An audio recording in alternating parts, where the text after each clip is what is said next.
방주를 만들어요. 14절 이하의 말씀에 보면 너는 고르페 나무로 너를 위하여 방주를 만들되 그 안에 칸들을 막고 역청을 그 안팎에 칠하라. 내가 만들 방주는 이러하니 그 길이는 300규빗, 너비는 50규빗, 높이는 30규빗이라. 거기에 창을 내되 위에서부터 한 규빗에 내고 그 문은 옆으로 내고 상중하 3층으로 할지니라. 내가 홍수를 땅에 일으켜 무릇 생명의 기운이 있는 모든 육체를 천하에서 멸절하리니 땅에 있는 것들이 다 죽으리라. 그러나 너와는 내가 내 언약을 세우리니 너는 내 아들들과 내 아내와 내 며느리들과 함께 그 방주로 들어가고 라고 말씀을 하고 있어요. 19절에 혈육 있는 모든 생물을 너는 각기 암수 한 쌍씩 방주로 이끌어 들여 너와 함께 생명을 보존하게 하되 새가 그 종류대로 가축이 그 종류대로 땅에 기는 모든 것이 그 종류대로 각기 둘씩 내게로 나아오리니 그 생명을 보존하게 하라. 너는 먹을 모든 양식을 내게로 가져다가 저축하라. 이것이 너와 그들의 먹을 것이 되리라. 노아가 그와 같이 하여 하나님이 자기에게 명하신 대로 다 준행하였더라. 왜 준행했어요? 은혜 받은 사람이기 때문에. 이게 방주예요. 이 실제로 이렇게 만들었다고 그러더라고요. 미국 켄터키주에 가보면 이 노아 방주를 실제로 이렇게 만들어 놨대요. 노아 방주가 실제로 한 이 정도 크기가 되었다고 말을 해요. 조금 전에 읽었던 성경에 규빗으로 되어 있는데 이것을 지금 미터 단위로 환산을 하자 보면 이 길이가 여기서부터 끝까지 이 길이가 135m 정도 되고요. 그리고 너비가 여기서 양옆으로 너비가 약 22.5m, 높이가 13.5m 정도 된다고 해요. 그러면 좀 전에 앞서 봤던 이런 가축이나 이런 동물들, 땅에 기는 것들, 이런 것들이 그러면 이 안에 다 들어갈 수 있느냐? 이런 걸 또 계산하는 사람들이 있나 봐요. 충분히 들어간다는 거예요. 이 엄청난 것을 만들 때 1년, 2년 안에 이걸 만들 수 있겠습니까? 어떤 사람들은 100년 동안 만들었다고 말하는 사람도 있고, 앞에 보면 하나님께서 인간의 수명을 120년으로 삼으셨다라고 해서 그러면 방주를 만드는 기간이 120년 아니었을까라고 말하는 사람도 있는데요. 어쨌든 정확하게 몇 년 동안 만들었는지는 알 수 없어요. 그런데 이 방주를 만들 때 어떤 사람들은 또 산에 만들었다고 그래요. 여러분 성경 잘 읽어보세요. 산에서 만들었다는 말 없어요.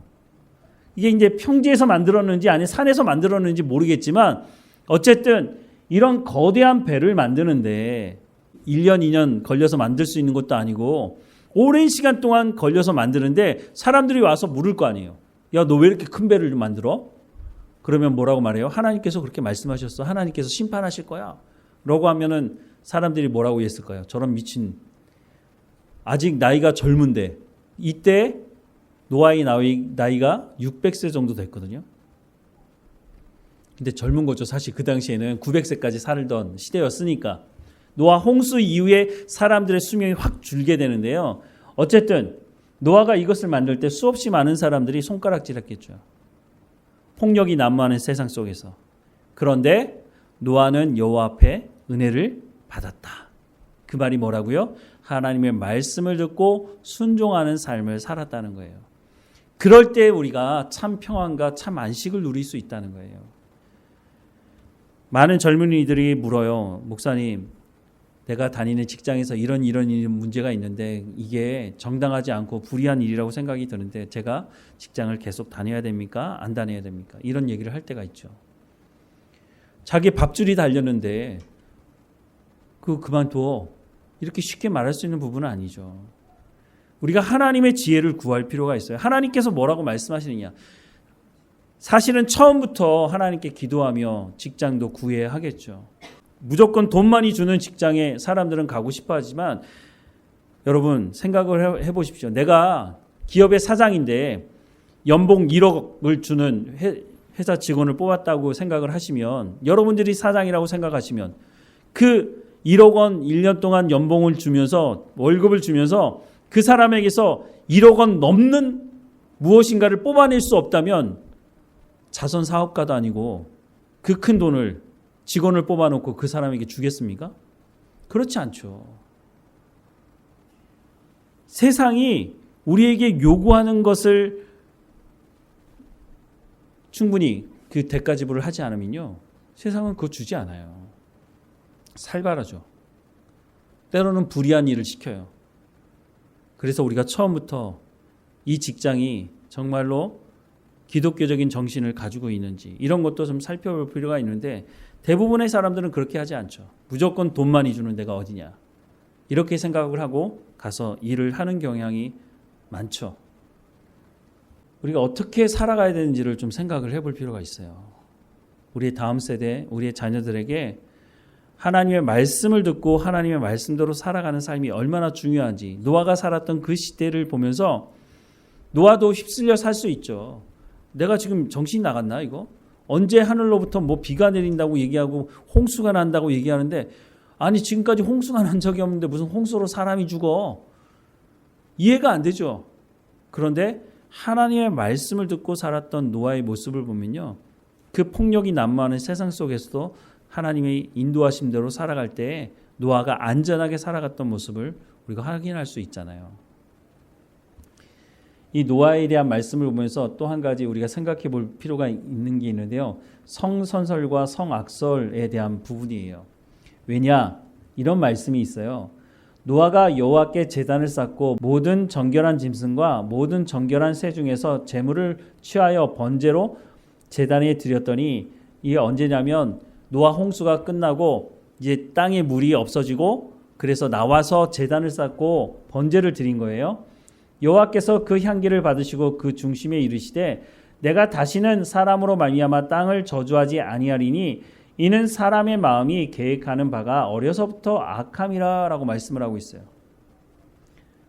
사람의 마음이 계획하는 바가 어려서부터 악함이라. 여러분, 이 말씀을 보면서 성선설이 맞습니까? 성악설이 맞습니까? 라고 물으면 뭐라고 대답하실 거예요? 성선설이 뭐죠? 태어나면서부터 사람은 선하다는 거예요. 그런데 세상이 악해가지고 그 세상이 사람을 악하게 만든다는 거죠. 이전에 노마서 알아가기, 노마서 12장 말씀을 드리면서 이 비슷한 말씀을 드린 적이 있어요. 루소라고 하는 철학자, 교육학자가 있는데요, 이 사람이 주장하는 게 이거예요. 사람은 원래 선했어. 그런데 사회 제도가 악하기 때문에 사람의 자유도 억압하고 사람이 자유롭게 살아가지 못하게 하는 거야. 그러니까 사회를 어떻게 해야 돼요? 개혁해야 되고 다 때려 부셔야 돼. 이렇게 주장을 한 거거든요. 근데 그런 영향을 받은 사람들이 낭만주의라고 하는, 그래서 낭만주의의 그 그림 작품들을 보면요, 하나님이 없어요. 인간과 자연 사이에 있는 인간이 강력한 힘을 가져서 인간을 자연을 지배한다든가 그런 류의 그림을 그리죠. 그런 영향을 사람들이 받아와서 지금 이 시대는요, 내가 제일 중요하다고 생각하는 거예요. 사회가 어떻게 되든지 말든지 간에 내가 더 중요해. 그래서 내란을 겪으면서 사람들이, 야, 그 사람들이 만약에 구테타가 성공했다면 엄청나게 많은 사람이 죽었을 거 아니에요? 그런데 여전히 그 사람들을 옹호하는 사람이 있다는 거죠. 그 사람들을 통해서 내가 더 잘 먹고 잘 산다면, 세상이 어떻게 되든지 난 관심 없어. 이렇게 말하는 사람들이 여전히 있다는 거예요. 전혀 성경적이지 않죠. 근데 또 놀라운 것은 예수 믿는다고 말하는 사람들 중에 거기에 편승해서 누가 죽든지 말든지 내가 잘 먹고 잘 살면 돼, 이런 생각을 하는 사람이 있다는 거 참 놀랍습니다. 잘못 가르친 거죠. 성경이 무엇인지를 잘 가르치지 않아서 또 그렇게 된 거라고 생각이 드는데요. 성선설이 맞습니까? 성악설이 맞습니까? 여기 보면 사람의 마음이 계획하는 바가 어려서부터 악함이다 라고 하니까 그러면 사람은 태어날 때부터 악한 건가? 이렇게 생각이 들 수도 있잖아요. 저희 집 아이가 이런 질문을 하더라고요. 아빠, 사람은 원래 선했어? 그래서 성선설이야? 아니면 사람은 원래 악해? 그래서 성악설이 맞아? 이렇게 묻더라고요. 제가 뭐라고 말했을까요? 성선설과 성악설 다 틀렸어. 이건 사람들이 자기의 주장을 할 뿐이라. 사람들을 관찰해 보니까 어렸을 때 아이들 얼마나 해맑게 웃습니까?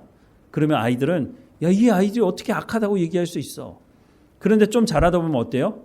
가르쳐주지도 않았는데 거짓말도 하고 훔치기도 하고 때리기도 하고 싸우기도 하고, 야, 그런 거 보면 야, 이거 근본적으로 악한 게 있나 보다, 이렇게 또 얘기를 하기도 하죠. 이런 기반으로 법이 중요하다고 하는 법치를 강조하는 사람이 있고, 뭐 여러 가지 사람들이 등장하는데, 성경이 뭐라고 말하고 있느냐가 그리스도인들에게는 제일 중요한 거 아닙니까? 성경에서 사람은 어떤 존재라고 말하고 있어요? 하나님의 형상을 따라 창조되었다고 말씀하고 있습니다. 그런데 그 사람이 타락했죠. 그래서 자기의 죄의 문제를 해결할 수 없는 존재가 되어버렸어요. 예수님이 이 땅에 오셔서 이 죄의 문제를 해결하신다고 하는 십자가 사건을 믿는 사람들, 하나님의 부름받은 사람들이 예수 그리스도를 영접하고 나서 회복하여서 하나님과 친밀한 교제를 하게 되었죠. 성선설도 성악설도 맞지 않아요. 사람은 하나님의 형상대로 창조되었어요. 그런데 타락했기 때문에 예수 그리스도를 통해서 다시 회복되고 하나님의 자녀가 되어야 하는 것이지, 성선설도 성악설도 성경은 어떤 것이 맞다고 말씀하고 있지 않다고 하는 거예요. 물론 이는 사람의 마음이 계획하는 바가 어려서부터 악함이라 라고 말씀을 하고 있지만, 원래 하나님의 사람들은 그렇지 않았다고 성경은 말씀하고 있으니까 여기서 성선설이 맞다 성악설이 맞다 사실 논쟁할 필요가 없다고 하는 거죠. 이사야서 45장 7절에 보면요, 나는 빛도 짓고 어둠도 창조하며 나는 평안도 짓고 환난도 창조하나니 나는 여호와라, 이 모든 일들을 행하는 자니라 하였노라 라고 말씀하고 있어요. 하나님이 빛도 만드시고 어둠도 창조하셨다고 말씀하고 있어요. 하나님은 선도 악도 다스리는 분이시지 한쪽에 치우쳐 있는 분이 아니라는 거예요. 하나님은 선이시고 사탄은 악이어서 하나님과 사탄이 동급으로 싸우는, 그렇게 세상은 얘기하지만 하나님은요, 사탄을 다스리시는 분이세요. 근데 많은 사람들이 착각한단 말이죠.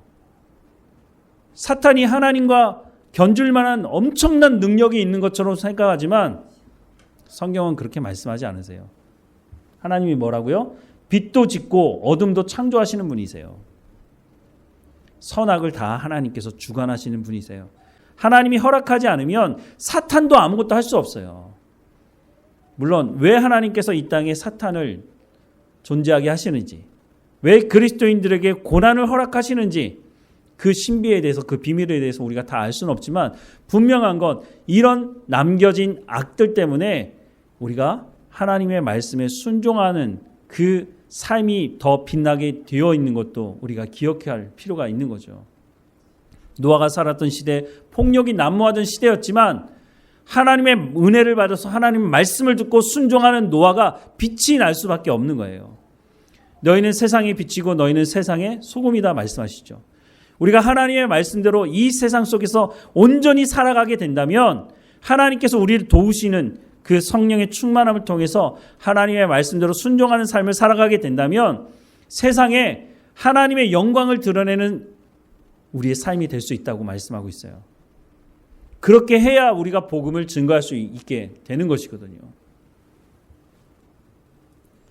그리고 하나님께서 노아에게 언약을 하세요. 하나님이 노아와 그 아들들에게 복을 주시며 그들에게 이르시되 생육하고 번성하여 땅에 충만하라. 땅의 모든 짐승과 공중의 모든 새와 땅에 기는 모든 것과 바다의 모든 물고기가 너희를 두려워하며 너희를 무서워하리니 이것들은 너희의 손에 붙였음이니라. 모든 산 동물은 너희의 먹을 것이 될지라. 채소같이 내가 이것을 다 너희에게 주노라. 그러나 고기를 그 생명되는 피채 먹지 말 것이니라. 내가 반드시 너희의 피 곧 너희의 생명의 피를 찾으리니 짐승이면 그 짐승에게서, 사람이나 사람의 형제면 그에게서 그의 생명을 찾으리라. 다른 사람의 피를 흘리면 그 사람의 피도 흘릴 것이니 이는 하나님이 자기 형상대로 사람을 지으셨음이니라. 너희는 생육하고 번성하여 땅에 충만하여 그 중에서 번성하라 하셨더라 라고 말씀하고 있어요. 이게 뭐죠? 하나님께서 홍수 이후에 노아와 언약을 맺은 내용이에요. 그런데 우리가 이 안에서 찾아볼 게 있는데요. 하나님이 가장 먼저 말씀하는 것은요, 생육하고 번성하여 땅에 충만하라는 것이에요. 하나님의 약속이에요. 이게 무엇을 말하죠? 생육하고 번성하여 땅에 충만하라. 가족 공동체를 이룰 수 있게 해주신 거예요. 가족이라고 하는, 조금 더 넓게 보면 사회를 이룰 수 있는 것을 얘기할 수도 있는 것이죠. 그리고 두 번째 말씀하는 것은요, 노동을 통해서 얻게 되는 양식에 대해서 하나님 언약, 약속을 하세요. 채소와 고기를 먹을 수 있도록 하신다고 말씀을 하고 있어요. 자, 이것이 무엇을 의미하느냐면요, 사람들이 가족을 이루어서 먹고 살 수 있는 문제를 해결하려고 하다 보면 물질적인 필요나 충족을 위한 제도, 조직 이런 게 필요해요.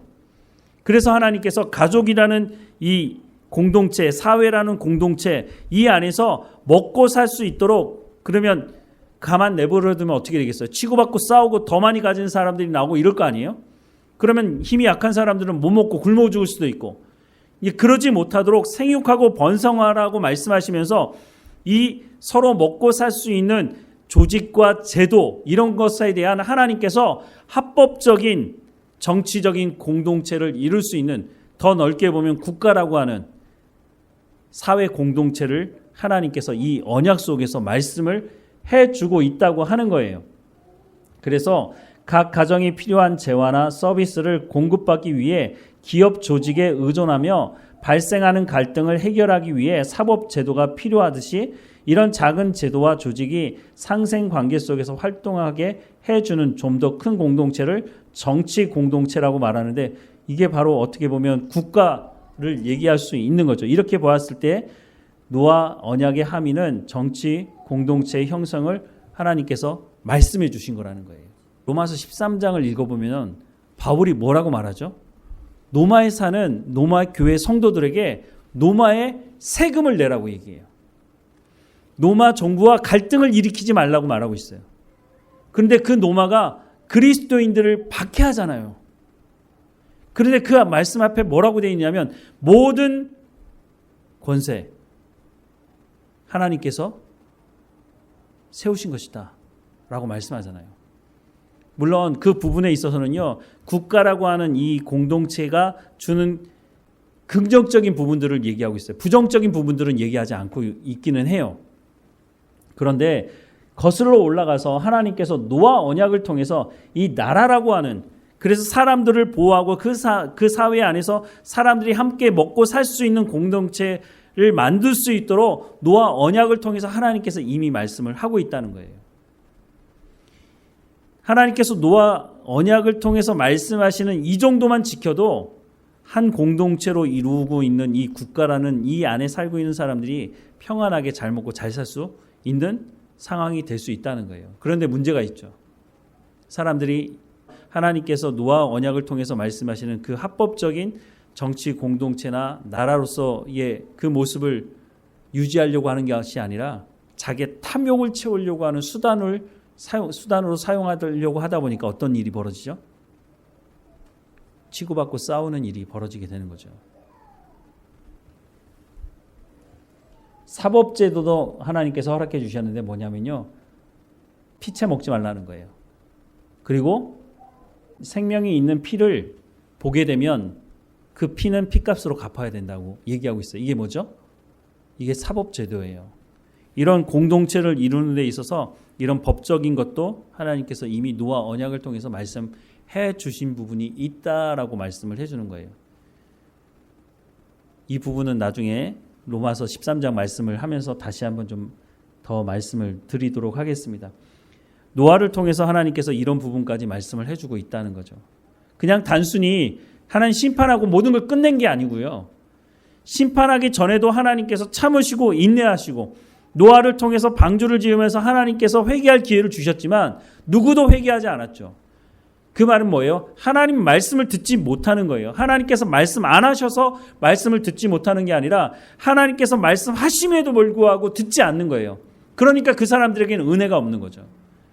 은혜가 있다고 하는 것은 하나님의 말씀을 듣고 순종하는 것을 말하는 것이고, 노아 홍수 이후에도 그래 너희끼리 알아서 살아 이렇게 말씀하신 것이 아니고 하나님께서 노아를 통해서 새로운 일들을 시작하기 원하셨는데, 이 노아 가족들뿐만 아니라 노아 가족을 통해서 이제 생육하고 번성하는 그 많은 사람들이 이 땅에서 먹고 살 수 있도록 서로 위로하고 서로 약탈하고 폭력을 사용하는 그런 공동체가 아닌 서로가 서로를 잘 돌봐주는 조직과 제도와 사법적인 이런 것까지 하나님께서 노아 언약 속에 담아두시면서 사람으로서 어떻게 살아갈지에 대해서 말씀해 주셨다는 거예요. 우리가 이런 말씀을 보면서 그러면 우리는 어떻게 살아갈 것인가를 봐야 되죠.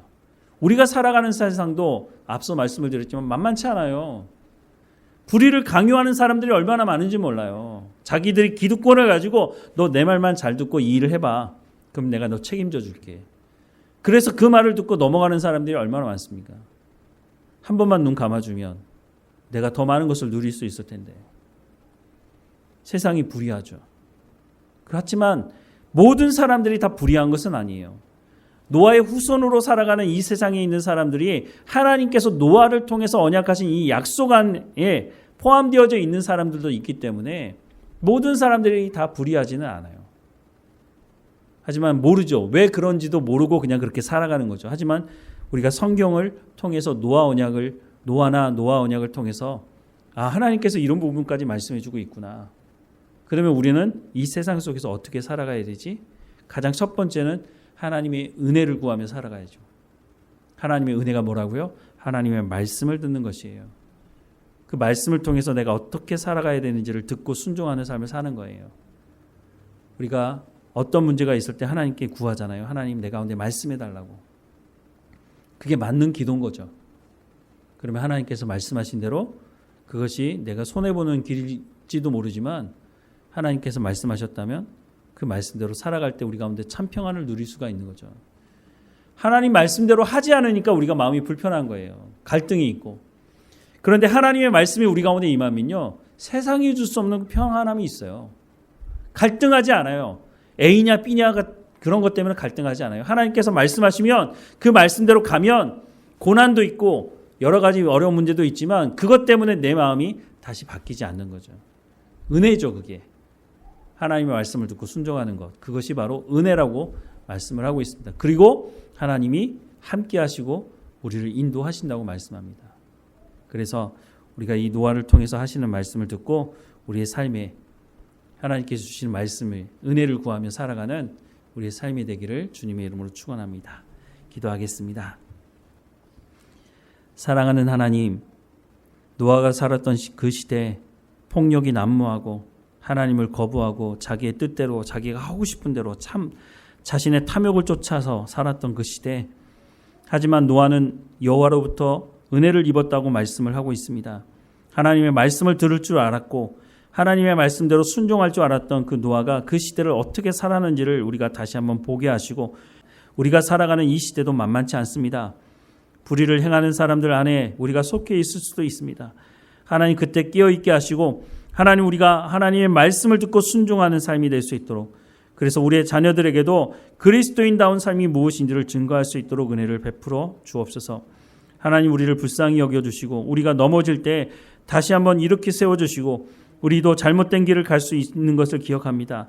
하나님 불쌍히 여겨주셔서 우리가 그 길 가운데 있지 않도록 어느 상황 가운데 있다 할지라도 하나님 말씀을 듣고 순종하는 하나님 앞에 은혜 입은 사람으로 살아갈 수 있도록 인도해 주옵소서. 우리의 자녀들도 그와 같은 삶을 살아갈 수 있도록 인도해 주옵소서. 하나님 모든 성도들 한 사람 한 사람마다 이와 같은 삶 가운데 있게 하시옵소서. 하나님과 동행하며 은혜 가운데 삶을 살아가는 삶이 될 수 있도록 인도해 주옵소서. 늘 우리와 함께 하시는 하나님께 감사하고 예수님의 이름으로 기도드립니다. 아멘.